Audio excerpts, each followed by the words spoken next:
Everyone told me this film was going to be a disaster. You can be your own hero. You can be your own hero. Is there a more narcissistic statement than that? Right! Right! It's exactly what I said in my video! I heard it was woke. I heard that Supergirl was unlikable. There is no Kara. There is generic female girl boss character. Same in every movie. Same in every movie. Always does this. If you haven't seen Supergirl, this is not the review for you. Unless you want it spoiled. What I would suggest is going in and seeing the movie without preconceived notions. Don't listen to what you're hearing on Twitter. None of that. Go in with a clean slate. Give it a chance. If you decide that you hate it, then I would say come give this review a look. And maybe it'll help change your mind. Supergirl is a story of Kara, also known as Supergirl.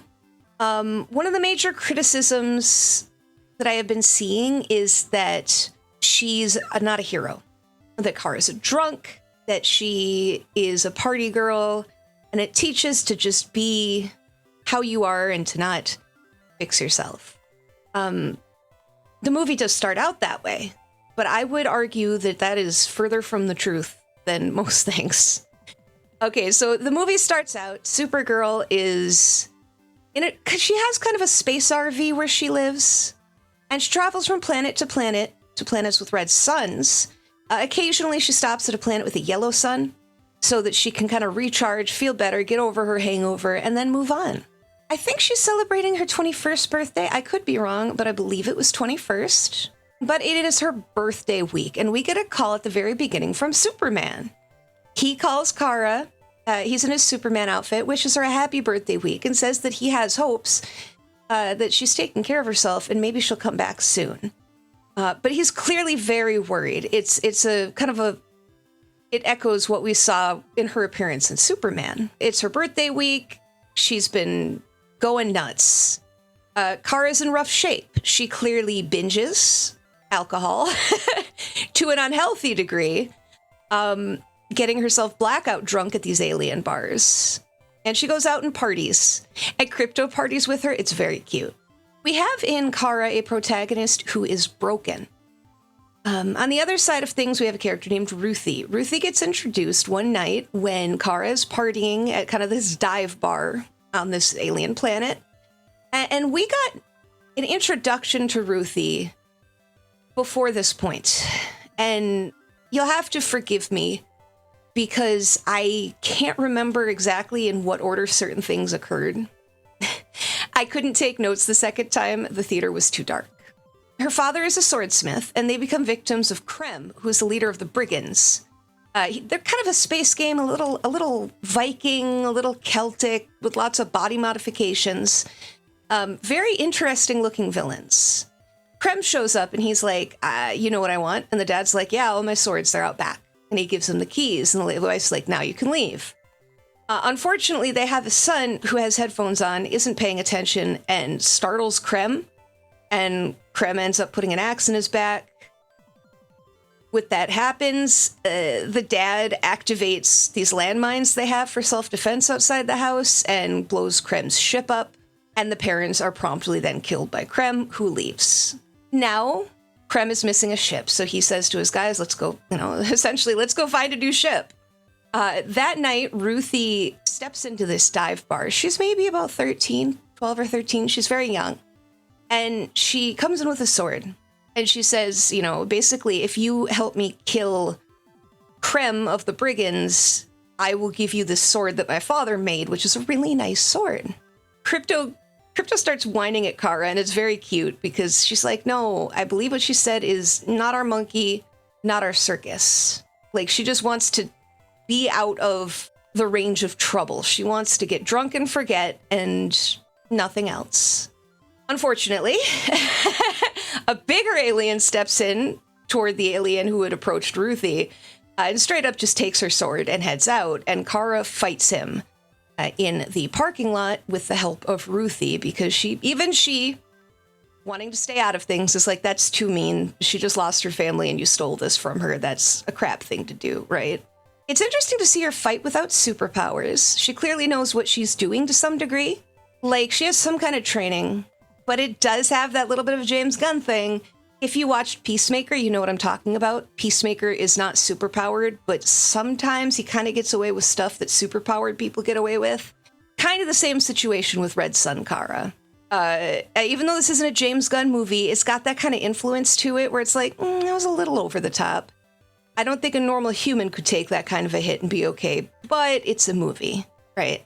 It doesn't really take you out of it. But it's a fun fight. And like I said, with Ruthie's help, she ends up knocking the dude out and turns Ruthie down, but gives her back her sword and heads back to her RV. The next morning, she's sick because she was, again, really drunk when she did that fight. And she gets another call while she's brushing her teeth, and it's Clark again. And he asks how she's doing, what her plans are, trying to be helpful and nice, not intrude too much, but, try to figure out how to get his way in there so that he can maybe pull her away from what she's getting herself into. The doorbell keeps ringing while she's on the phone with him. So Kara hangs up on Clark and goes and answers the door, and it's Ruthie. She followed her, apparently. And Ruthie's like, I don't know you were so powerful. Why don't you help me kill Krem? She sounds like that. It's cute. And they hang out and talk for a while. They end up talking outside. She brings coffee with her, and they have a conversation about why she doesn't want to do it.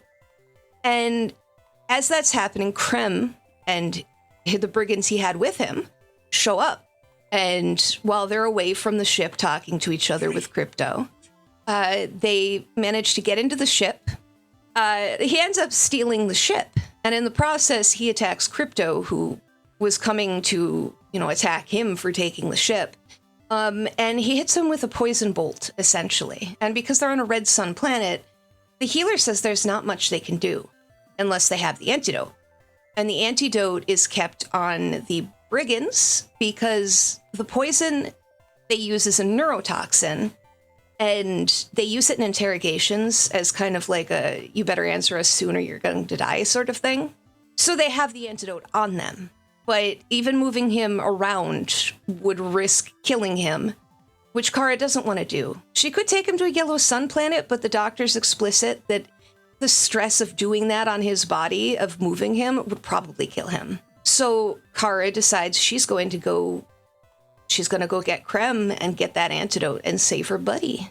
Reluctantly, Kara, still turns Ruthie down, and she ends up getting on what is like an interplanetary Greyhound. Very reminiscent of a Greyhound bus that's packed. It's kind of gross, filled with aliens. As she is kind of just hanging out there, Ruthie is there.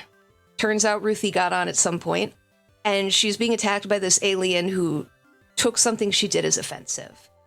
And Kara, talks to the alien in her language, calls her off of her, and then, Ruthie comes and sits down with her. And she's essentially now forced herself on this quest, and Kara's irritated, but she's not like angry. This group of 3 women shows up. They're all different shades of blue, and they're called Scalarian Raiders, I think. Apparently they're technology raiders, and they like to pillage ships and take the valuables from the people inside of them. And so this bus gets taken over by them. They've got these nifty little transporters, and in the process of handing over her stopwatch and Ruthie's sword, Kara manages to swipe one of the little transporters off the lady's belt. So she goes and gets up, and she's like, hey, I want my stuff back. And she starts this transportation. Like, she uses the transporter in the fight. It's very cool, very fast paced, but she's still not under a yellow sun yet. So she gets tricked by the woman, gets locked into the airlock, which is like the bus entrance, and they continue what they were doing. Kara sees the spacesuit. It's kind of like an emergency spacesuit, break glass in case of, for the bus driver. And she's in the same area as it, so she breaks the glass out, and she puts the suit on. But while she's in the process of doing that, the lady catches her and kills the airlock. So she gets ejected into space without her helmet on. And at this point, again, red sun. However, it was established a little earlier that they're actually close to a yellow sun. So as she's, launched away and floating off into space, She gets hit by the sun's rays, and then boom, Supergirl's there. Still Kara. I won't actually call her Supergirl until the end because she's not Supergirl yet. She's honestly not. What follows is really cool. She gets into like a fight with their ship. They're firing lasers at her and she's firing I-beams at them. And it's a really cool sequence. She tears the engines off their ship and leaves them to float in space and then carries the bus by herself to the next bus stop. It's an intergalactic rest stop. It's very fun. It's essentially a gas station. So she buys Ruthie an expandable spacesuit so she can travel with her without suffocating or being exposed.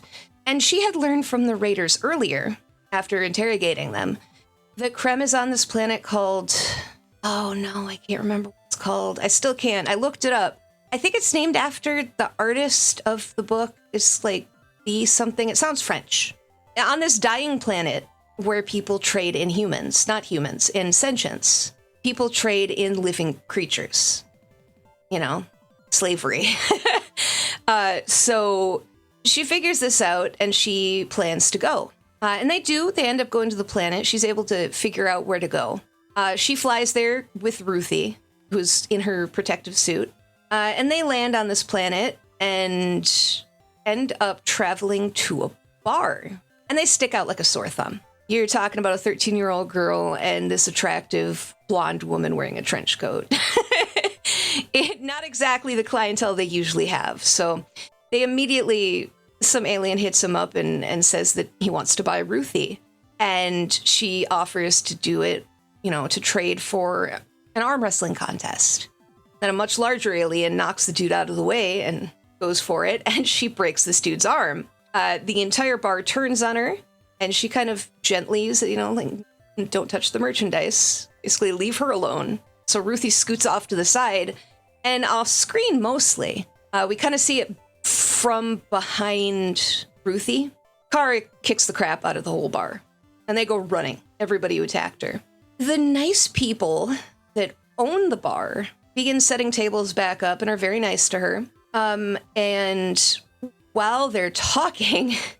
Someone in the corner lights up a lighter, and it's Lobo, and he shows up. And Lobo is amazing in this movie. Now, Lobo is asking the bartender about Krem's people, about the brigands, and if he's seen them, because Lobo is after a bounty on Krem's second-in-command, this redheaded guy with a mohawk. And that's the bounty he's currently after, so he's very focused.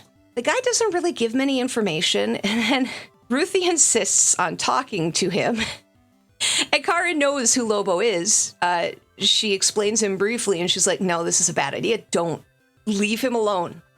She gets distracted for just a second, and Ruthie runs up to him, has a conversation with Lobo, and it goes about as well as you'd expect. He's about to kill her. Kara steps in, and she acts like a Valley girl. It's very cute. She's like, oh, we're two Earth girls. We're from Metropolis. Hi, we're just touring space, that kind of thing. And Lobo writes them off pretty quickly, and he's like, you're a waste of time, essentially. And he stomps off after his bounty. The bartender and his wife, the owners, say that they know someone who knows Krem, and they can get the contact information. So Kara has nowhere else to turn. She says, sure. They can go back to this bar, owner and wife's house, and then they have to wait a little while till it's darker outside. So they give them a room upstairs in their house and say, hey, just rest here. Girl looks tired. You know, take your time. This is a really emotional point in the movie and one of my favorite parts. It's when they go back, Ruthie makes a comment because at this point, Kara has been saying she's from Earth. And Kara's like, well, I'm not actually from Earth. I'm from Krypton. And Ruthie's like, I thought that core exploded. I thought everyone was dead. And then we get into the backstory of Kara. Now, I know a lot of people didn't like what happened with Jor-El in the original Superman 2025. I was perfectly fine with it, and I'm even more fine with it in the way it was handled in this movie. We did find out, I think it might have been at the very beginning of the movie in a brief sequence, or it's now, I can't remember. But we see Kal-El being blasted off from Krypton as things are collapsing. And we learn through conversation that's happening very quickly on screen as they're running away that is Zor-El's brother, Jor-El's kid, Kal-El. And they clearly think that it's ridiculous that they're sending a kid off to go be a conqueror. The writing makes that really clear. Like, Jor-El did this, but it's not a race-wide thing. This was Jor-El specifically saying to do the conquest thing. Zor-El came up with a different plan. And he goes and he activates it. Apparently, people were not listening. The council was not listening to Zor-El about this. He knew it was going to happen. He told his brother. His brother created the plan to send Clark into space. And then Zor-El activates a force field that saves a portion of Krypton, which is later called Argo City. I think it's about 6 years later, Kara is born, and she grows up. They don't really mention any other children on Argo City, so I think she might be one of the only ones. We find out over time that the soil in Argo City is contaminated by Krypton. When the core blew, there was kryptonite in there. And that kryptonite has poisoned the soil and the water, and essentially they're all dying. Because Kara is the youngest among them, I assume she's the healthiest one we see. And Zor-El has a plan to get her off of the planet. She wants to die alongside her parents, but Zor-El's like, no, look, here. He has the plans from Jor-El's pod that he created for Kal-El. He's upsized them, and he's making her own escape pod. And there's this amazing scene, and it really is one of my favorite scenes in the movie, with Zor-El explaining, she's like, no, one life does not matter. And he's essentially like, it's not your life, it's your mother's life. If I help you live, I've helped your mother live, even though she's dying. And he gets very emotional, and it's a very good scene. It's one of the it's one of the 3 parts of the movie that made me cry, I will admit.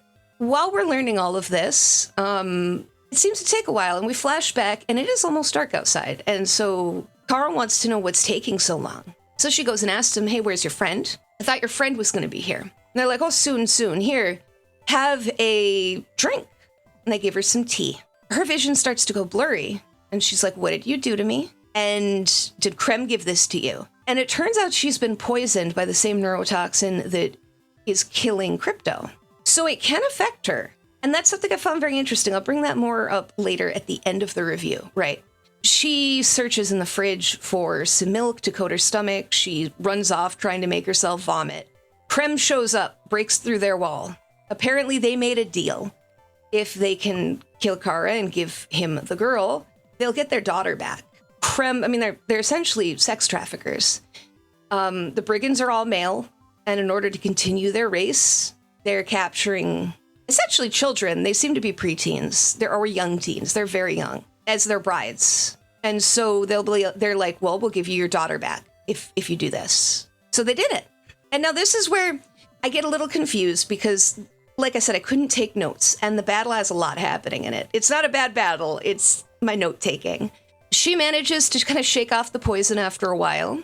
And this is a big battle because, like I said, when Krem stole her ship, Krem didn't keep her ship. He had a much larger ship he was going back to. And this ship is massive, and lots of people kind of repel out of it. And there's a really cool battle that happens. Lobo shows up during this battle, because remember, he's looking for the second in command of the brigands, and as soon as he finds out they're there, boom, there he is. He's out there swinging his chain around, calling people bastages, and running around on his chopper. It's everything with Lobo is so well done. Supergirl's busy fighting people, and while this is happening, I'm pretty sure the people's daughter, she runs off, and Krem follows her because she's merchandise. And I think at this point he wants to kill her to get back at the people who screwed this all up, the tavern keeper and his wife. So that's all happening. Ruthie is following Krem, so she's trying to get to Krem, who is trying to get to this girl, and Supergirl's too busy. She's fighting all these people. I called her Supergirl again, Kara. What ends up happening is Ruthie is going to attack Krem. I believe this is how it went. Ruthie is going to attack Krem, and Krem was going to attack the girl. And Ruthie was going to stop him, I believe. But then Kara realizes what's happening and, tackles her. You don't want to do this. But in the process of all that happening, the girl died. If I'm remembering correctly, this scene is a little, like I said, a lot happens in this battle. But either way, the girl ends up dying, and then he kills the rest of the family after they turn on him. They get into this massive argument after Krem and everybody else. They leave quickly after. And they get into this huge argument. I believe this is the point where she flew up into space and screamed. Oh, I felt that in my soul. I've heard a lot of women say that. Or things similar to it. So I think it might be something that's, I don't know, relatable. But she screams into the void, comes back down, and starts immediately on her mission. She approaches the guy who originally wanted to take Ruthie, this alien dude, and she's like, I know you know who Krem is, because he was the friend that the innkeeper was talking to. She's like, you're gonna take me. Threatens him, I believe. And he does. He takes her to the planet where Krem is at. She drops off of the ship. And not too long after, she realizes that something is very wrong. And it turns out this planet is dual sunned. One sun is yellow, one sun is green, and the green cycle is just starting. So she collapses, struggling to breathe, clearly in rough shape. And we see Ruthie. She had snuck in on the cargo hold. She drops out of the ship, and she drags Kara to a cave to save her. Ruthie goes to get water, and when she goes to get water, she gets captured by Krem's men, who are also here, because they wanted to be within walking distance of Krem, right? They grab Ruthie, and Kara's passed out. So Ruthie's in prison now, and she sees Lobo after she's been dragged off. And Lobo's hanging out there, and he's like, look, I'm trying to nap. You're going to get poisoned if you touch the top of those bars. Don't do anything stupid, essentially. And he's trying to sleep. Krem comes in and tries to make a deal with Ruthie. He tries to tell her that if she gives up Kara, he'll let her live, more or less. She spits in his face, and he's like, well, then she dies tonight. And they plan to execute her. Lobo kind of watches with interest, and there's this guard that's eating and ignoring them. And Ruthie changes her mind pretty quickly, and she starts crying, and she's like, I don't want to die. Let me talk to Krem. Please take me to Krem. And another dude shows up, gets pissed off that this guy's ignoring her because she's loud and annoying, and says, bring her to Krem, and then walks off. So this guy gets up, puts handcuffs on her, and as he's turning around, she gets behind him, jumps up, kind of torques back, and starts strangling him and knocks him out. Now, normally it would be like, girl bossy. But again, the way that it was done, it is very believable. I don't know how else to say it. She goes to, after knocking him out, get the keys, and she goes to leave, and Lobo's like, aren't you forgetting something? She goes to let him out, and then Lobo kicks the door down. And it's clear he respects her quite a bit, especially for her age. He's a little impressed. She's very wily. Kara begins to wake up because the green sun goes down. With the other half of the planet being a yellow sun, oopsie, he's not protected now. So she escapes death, and she pulls through. And Ruthie had shoved in her backpack at one point Kara's suit because she thought it looked important. And we have this little flashback with Superman.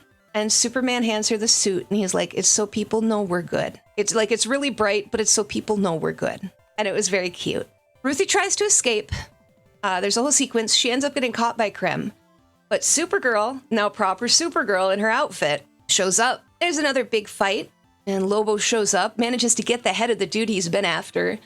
And then as he's leaving, he flashes a bunch of grenades and tosses them at the ship and grounds the ship, essentially. It goes down not very far. It was just kind of hovering in the air. So it's not like it's destroyed.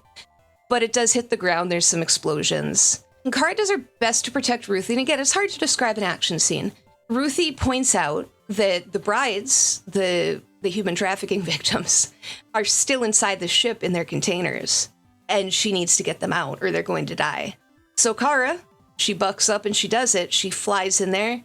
She holds the tanks back from hitting their cage. She lasers open, I say lasers. She uses her eye beams to open the cage and let the girls out. And then she comes after Krem. And after she beats the crap out of Krem, Ruthie is kind of like, she wants to kill him. And Supergirl comes up behind her and she's like, you don't want to do that. You might think you want to kill him, but you don't want to carry that with you for the rest of your life. And they get into an argument while Krem's sitting there. And Ruthie ends up coming to cry. She grabs Supergirl and kind of sobs into her chest. And then, Supergirl's like, go over there. I'll take care of this. So Ruthie heads off. Supergirl picks up the sword and she ends up stabbing Krem in the chest. Krem thinks she's not going to do anything and she's going to let him go. Oh no, not the case. So he stabs him in the chest, I believe for Ruthie, and then stabs him in the neck for Crypto, or the other way around, one of the two. Anyway, he's super stabbed. What's really funny is I really feel like this movie was meant to be rated R and had to be toned down to PG-13 because there's almost no blood. So it's kind of funny with the stabbing scene that there's like no blood gushing out. It caught me off guard. I really feel like this is brought down from an R, but I'll talk about that later. Ruthie no longer has to shoulder that potential pain. They go back to Ruthie's planet, and Kara finds her ship there. It was still left there because, like I said, he got onto a larger ship. He just needed to get to his ship. So Kara gets her RV back. Ruthie's going to go live with her aunt. But, you know, they managed to save Crypto because they did get the antidote off of Krem before killing him. Crypto gets saved. Ruthie's got she's got a family member to go live with. And they've started kind of processing things. And they go out for one last drink together, which I think is really funny, by the way, because Ruthie's like 13. But they go out, she takes her out for one last night of fun before heading home. And that's how the movie ends. Kara comes home. Supergirl walks in to Clark's store, his apartment, which she must have had keys to, with Crypto, just as Superman is getting back from a mission of some sort. It's one of my favorite scenes of the movie because it's very subtle. David Cornsweet is perfect to play Clark Kent. The way he manages the emotions of both excited, nervous, and then excited again when Kara says that she wants to come stay on Earth with him because he doesn't want to scare her away. It's a great scene.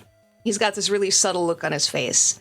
And they end the movie with Crypto getting into the chocolate. And there's no after credit sequence either. It's fine by me. I've seen this movie twice now. And on my initial viewing, I gave it a 7 out of 10 or a 3.5 out of 5. It was good. I liked it quite a bit.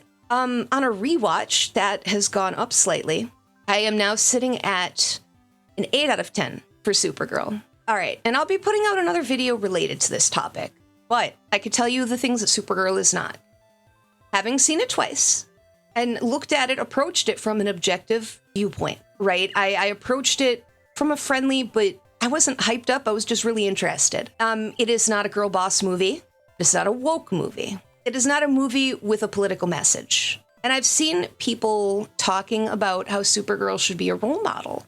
And I think what they miss is that heroes don't start out perfect. This is an origin story.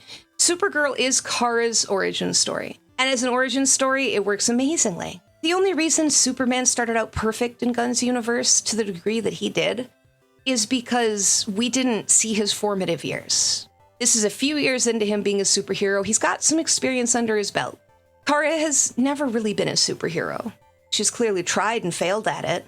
And it wasn't until she realized what was important in life that she decided to protect people rather than wallow in her own misery. And that's her character journey. I've seen people I respect saying things like, it's glorifying doing what you want and just be messy and that's fine. And it's the opposite message. These people aren't realizing that it's not the message the movie gives you. And I'll say she's not a girl boss because there are points that actually make her a little too weak. When she gets poisoned on the planet that starts with B that sounds French that I can't remember. When she gets poisoned, she's immediately in rough shape. And it kind of nerfs her for a portion of that fight. I know there are people that don't like that part of the movie, and I understand. It's important to define the words we are using. A girl boss isn't just a boss who is also a girl, or a woman in a position of power. A girl boss is very specific to a certain character archetype, and Kara is not that type. There are plot contrivances. I wouldn't call them plot holes. There are times when they just kind of meet up with each other when it wouldn't necessarily be something that would work. But again, how far do you look into these things? Sometimes plot contrivances happen to make a movie happen, and sometimes it works. And this is a time I am watching a fun film. It doesn't need to be deep and cerebral. Krem doesn't need to be a mastermind. None of that. And that's one of the complaints I have also seen, is that Krem is not a good villain. Krem's not the villain of this movie. He's a villain in the movie. The way I look at this film, Grief is the villain of this movie. And by the end, Kara has kicked the crap out of it. She's finally worked through her problems over the death of Argo City and the fact that she abandoned them. Yeah, the visuals aren't always spectacular. You could tell some stuff was a little thrown together at the last minute. They clearly didn't have time to finish all the effects they wanted. It is not a pretty movie in most scenes. There are some scenes that are beautiful, but there's a lot of yellows, a lot of browns. So I get it. But to me, this stands up right next to Superman. I'll be buying this on Steelbook 4K. Already pre-ordered. I am a big advocate for this movie because this movie is good. I know this is really long-winded, but thank you for sticking through this. A second time, if you did, after I have corrected my recording problems. I had to re-record this entire thing. Not super happy about that, but it happened. This version of Supergirl isn't a Mary Sue. She's not a girl boss. When you get there, you want to be alongside her. You want to be like, okay, I get you now, Kara. You're a good person. And I think it's said throughout the movie, at some point in the movie, she's not nice, but she's good. I think Ruthie tells her that. You're not nice, but you're good. And I think that's the important part. Kara's a good person. And some people will point to her killing Krem and be like, well, Supergirl wouldn't blah, blah, blah, blah, blah. The Green Lanterns are clearly not doing their job in that sector. So it was let a sex trafficker go free or kill him. She made the right choice. Hot take, I guess. I've seen people complaining that Krem's brigands are all white. No lie. I've seen people complaining that the villains are white men. You know who's good? You know who's bad? White guys, bad. Any people of color, they are good. There's a lot of people of color in this movie. They're always the good ones. Always. Never not. First of all, no, not all the brigands are white. Also, they're aliens. I've seen people complaining about, again, aspiring to be Supergirl. No, Supergirl's a mess when she's drunk. The point of the movie is to overcome that. And I'll be making a video to this further in the future. I don't have the time to do it right now, but I'm planning it. And I think we need to talk about anti-woke culture and how it has become a horseshoe now. Because I'm pretty positive there's some actual sexism going on here. And it's important to call that kind of stuff out because we've gone too far around the other way now. If we're just coming after a female-led movie because it's led by a woman, you've lost the plot. That's my opinion anyway. Guys, thank you for coming. Thanks for sitting through all of this. I hope that you have a wonderful day or a wonderful night and that you take care of yourselves.